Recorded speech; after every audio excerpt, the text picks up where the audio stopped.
আসসালামু আলাইকুম সুপ্রিয় দর্শক, এখানে রয়েছে চন্দনা টিয়ার বেবি। যে বেবি তিনটা রয়েছে, চারটা বেবি রয়েছিল, একটা সেল হয়েছে। আর আপনাদের এই তিনটা থেকে নিতে চান তাহলে কিন্তু আপনাদের 6,000 টাকা পার পিস দিতে হবে। দেখেন বাচ্চাগুলো কিন্তু অ্যাক্টিভিটি অনেক সুন্দর।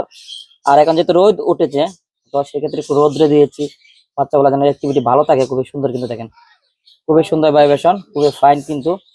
তো আপনারা যদি আমাদের সঙ্গে যোগাযোগ করেন তাহলে কিন্তু বাকিগুলো ক্রয় করতে পারবেন আমাদের কাছ থেকে মাত্র 6,000 টাকা পার পিস।